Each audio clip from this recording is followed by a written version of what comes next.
আগামী 15ই আগস্ট মুক্তি পাচ্ছে রাজ চক্রবর্তী পরিচালিত এবং আবির চট্টোপাধ্যায় ও শুভশ্রী গাঙ্গুলি অভিনীত ছবি বাবলি।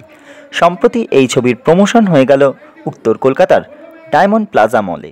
কি বললেন কলাকুশলীরা শুনে নেব। সবাই কেমন আছো? জোরে আরেকটু জোরে প্লিজ জানতে চাই সবাই কেমন আছো? প্রথমেই ডায়মন্ড প্লাজা মল এবং মিত্র ক্যাফেকে অনেক অনেক ধন্যবাদ জানাতে চাই, কারণ আমাদেরকে এত মানুষের সামনে সরাসরি বাবলি নিয়ে কথা বলার সুযোগ করে দেওয়ার জন্য। বাবলি নিয়ে যা বলার মোটামুটি আবিরদা বলেই ফেলেছে এবং ট্রেলার গান দেখে তোমরা অনেক কিছু জানতে পেরে গেছো। আমি শুধু এটাই বলতে চাই যে বাবলি এমন একটি মেয়ে, এতটাই সাধারণ একটি মেয়ে যে প্রত্যেকটা মেয়ে বাবলির সাথে কিন্তু কানেক্ট করতে পারবে, কারণ মোটামুটি আমরা মেয়েরা এইভাবেই প্রেম করি, এইভাবেই ভালোবাসি এবং ভালোবাসার মানুষটার প্রতি এমনই পাগল হয়ে যায় মাঝে মাঝে যে অন্য কোনো দিকে কোনো কিছু খেয়াল থাকে না। তো সেই প্রেমটা তো সবারই, এবং তার সাথে সাথে যেরকম মেয়েরা কানেক্ট করতে পারবে, ছেলেরাও সেইভাবেই কানেক্ট করতে পারবে। হ্যাঁ, আমার বউ তো আমাকে এইভাবে ভালোবাসে, ও হ্যাঁ আমার প্রেমিকা তো আমাকে এইভাবেই ভালোবাসে। সো ভীষণ রিলেটেবল একটা স্টোরি। আর বাঙালি মানে যেরকম আবিরদা বললো, খেতে ভালোবাসি, গল্পের বই পড়তে ভালোবাসি। সবাই তোমরা জানো যে বাবলি ভীষণ বিখ্যাত একটি উপন্যাস মধ্যে ধরে, যারা পড়নি এখনো গল্পটা, তাদের জন্য বলবো এটা একটা প্রেমের ছবি। এবং বাঙালির সব থেকে আরো একটা প্রিয় জিনিস, সেটা হচ্ছে পাহাড় এবং জঙ্গল। পাহাড়, জঙ্গল, খাওয়া দাওয়া, প্রেম, সবটা কিন্তু এর মধ্যে আছে। পাঁচটা দারুণ দারুণ গান আছে। It's a full package of entertainment. আর এই মনে দাঁড়িয়ে তোমাদের সবারই সাথে কথা বলে ভীষণ সিকিউর ফিল হচ্ছে এই কারণে, কারণ যেটা আগেন সবাই বললো যে এই জায়গাটা থেকে আমরা একটা লয়াল দর্শক, বাংলা ছবির দর্শক আমরা পাই। তো তোমাদের অনেক অনেক ধন্যবাদ আমাদের বাংলা ছবি দেখার জন্য, এবং অবশ্যই বাংলা ছবি দেখা উচিত, আমরা সবাই বাঙালি। তো সবাই 15ই আগস্ট বাবলি রিলিজ করছে, একটা লম্বা ছুটি আছে, সবাই মিলে ছবিটা দেখো, খুব ভালো লাগবে ফর শিওর। নমস্কার সবাইকে, শুভ সন্ধ্যা। সবার আগে থ্যাংক ইউ। তবে সবার আগে মিত্র ক্যাফের যারা এখানে আছেন এবং মিত্র ক্যাফের গোটা টিমকে অসংখ্য ধন্যবাদ। ওনাদের কিন্তু অনেক দিনের পথ চলা আমাদের সঙ্গে বলতে আমি বোঝাচ্ছি বাঙালিদের সঙ্গে। আর বাঙালি কতটা খেতে ভালোবাসে সেটা আমরা সবাই জানি। ঠিক সেরকমই বাঙালি কিছু কিছু পরিচয় থাকে, বাঙালি খেতে ভালোবাসে, বাঙালি বই পড়তে ভালোবাসে। সেরকমই একটি বইয়ের নাম বাবলি। বুদ্ধদেব গুরু আমাদের সকলের ভীষণ প্রিয় লেখক, তার একটা অত্যন্ত জনপ্রিয় উপন্যাস বাবলি, যে বাবলি এবার বড় পর্দায় নিয়ে আসছে রাজ। বাবলি প্রেমের ছবিটা নতুন করে বলার কোনো প্রয়োজন নেই। আর আমরা তো প্রেমে পড়তেও বা প্রেম করতেও ভালোবাসি, আর সেটা যদি এরকম একজন লেখকের কলম থেকে আসে তাহলে তার মাত্রাটাই আলাদা। 15ই আগস্ট রিলিজ করছে বাবলি বড় পর্দায়। আর আপনি একদম ঠিকই বলেছেন, আমি এর আগে এখানে এসেছি হল ভিজিটে বেশ কয়েক বছর আগে। এছাড়াও আমরা দেখেছি বাংলা সিনেমা যখন রিলিজ করে এই অঞ্চলের মানুষরা কিন্তু সবসময় irrespective of the genre of the film, সেই ছবি গোয়েন্দা গল্প হতে পারে, সেই ছবি অন্য ধরনের ছবি হতে পারে, কিন্তু বাঙালি দর্শক কিন্তু। ধন্যবাদ জানাবো বুদ্ধদেব গুরুকে, যিনি এত অসাধারণ সব গল্প লিখেছে।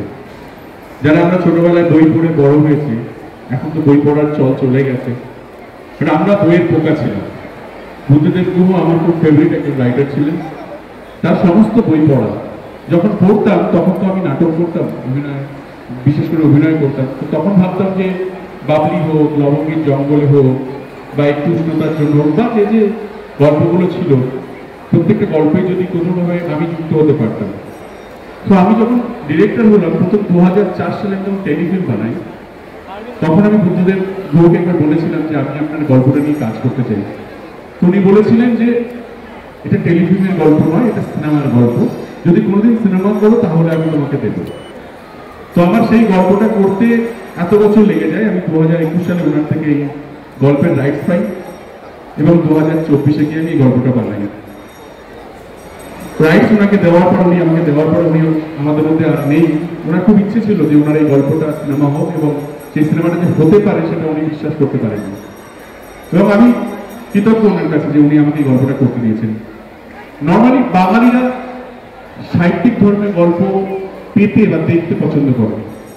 দেখুন, আপনাদের সবার জন্য কিন্তু আমি অন্য ধরনের গল্প বানাই, এটা সবার একটা পারসেপশন, কিন্তু আমি একজন পরিচালক, আমি সব ধরনের গল্প বানাতে পারি। সে আপনি যদি আমার প্রথম দিককারের গল্প বলুন, বা প্রলয় বলুন, বোঝে না সে বোঝে না বলুন, বা আপনি বাচ্চাদের ছবি জোজো বলুন, অ্যাডভেঞ্চার্স অফ জোজো বলুন, আপনি যদি পরিণীতা বলুন, আপনি ধর্মযুদ্ধ বলুন, আপনি হাফজি গাবজি বলুন, তারপরে আবার একটা সাহিত্যিক ধর্মী গল্প, সেটা হচ্ছে যে বাঙালি। আমি একজন পরিচালক হিসেবে সবসময় বাঙালিদের জন্য একটা ন্যারেটিভ তৈরি করতে চেয়েছি। আমি একটা গল্প বলতে চেয়েছি যেটা আপনাদের সবার ভালো লাগবে। কোনো গল্প আমার সিনেমা আপনাদের ভালো লেগেছে, কোনো সিনেমা হয়তো আপনার ভালো লাগেনি, বাট সবসময় আমি ভালো গল্প বলতে চেয়েছি। এবং বাবলি যেহেতু আমার একটা ড্রিম প্রজেক্ট, এবং এটার জন্য আমি এতদিন অপেক্ষা করেছি, এবং এই গল্পটা করা খুব টাফ ছিল, কারণ এই গল্পটার প্রেক্ষাপটটা কিন্তু মণিপুর, নাগাল্যান্ড। মানে আপনারা শুনেছেন ট্রেলারের মধ্যে রয়েছে যে ইম্ফল থেকে কোহিমা টু ডিমাপুর, এবং একটা সময় আছে, একটা সময়কে ধরা হয়েছে যে এই সময় নয় যেখানে প্রচুর মোবাইল আছে, এই সময়টা নয়, একটা সময় যেখানে মোবাইল নেই। আমি একটা ফিউশন করেছি। তো এই গল্পটা এই কারণেই করতে সাহস করেছি, সেটা হচ্ছে আমার মনে হয়েছে যে আপনাদের সবার খুব গল্পটা ভালো লাগবে। এবং দেখুন, বুদ্ধদেব গুহ না ভীষণ প্রেমিক মানুষ ছিলেন। আপনারা যারা বুদ্ধদেব গুহ পড়েছেন তারা জানেন যে উনি ভীষণ প্রেমিক মানুষ ছিলেন, এবং উনি নিজে গানের সঙ্গে সবসময় যুক্ত থাকতেন না, এবং উনি খেতে ভালোবাসতেন, ঘুরতে ভালোবাসতেন, নতুন নতুন জায়গা এক্সপ্লোর করতে ভালোবাসতেন। ওনার সব থেকে ফেভারিট হচ্ছে জঙ্গল। সবসময় উনি যেখানে নতুন জায়গায় যেতেন সেখানে গিয়ে নতুন একটা গল্প লিখে নিয়ে আসতেন। তো আমি চেষ্টা করেছি একজন পরিচালক হিসেবে ওনার যে বাবলির যে বেসিক ভ্যালুটা সেটাকে রেখে সিনেমা বানাতে। এবং দেখুন, আমার সিনেমা মানে একটু গান বাজনা থাকবে, তো গান বাজনা আছে। বহুদিন পরে একটা সিনেমাতে 5টা গান করার সুযোগ পেয়েছে, এবং ইন্দ্রজিৎ দাশগুপ্তের সুরে এই সিনেমায় 5টা গান আছে। 2টো গান গেয়েছে শ্রেয়া ঘোষাল, একটি গান গেয়েছে মিনার রহমান, আমার খুব ফেভারিট একজন বাংলাদেশের সিঙ্গার, একদম অন্যরকম একটা গান করে। আমাদের সবার ফেভারিট রূপম ইসলাম, তার একটা গান আছে যেটা শুনলেন এক্ষুনি। আমাদের সবার ফেভারিট অনুপম, তার গান রয়েছে। এবং আরো একজনের গান ছিল, কিন্তু তার হঠাৎ করে শরীরটা খারাপ হয়ে যাওয়া, গলা খারাপ হয়ে যাওয়ার জন্য তার গানটা আমরা রাখতে পারিনি, সে হচ্ছে অরিজিৎ সিং। সো এই সব প্যাকেজ এবং সুন্দর একটা লোকেশন, তার সঙ্গে বাবলি এবং আবির চ্যাটার্জি এবং শুভশ্রী দুজনেই অসম্ভব ভালো অভিনেতা অভিনেত্রী। তাদেরকে দেখতে পর্দায় ভীষণ সুন্দর লাগছে, ভীষণ সুন্দর। গল্পটা ভালো, আপনার যেটা বলতে হবে না। তো আমার মনে হয় যে 15ই আগস্ট এই ছবিটা রিলিজ করছে। আমরা প্রথম দিন বাবলির প্রমোশনের জন্য বাইরে বেরিয়েছি।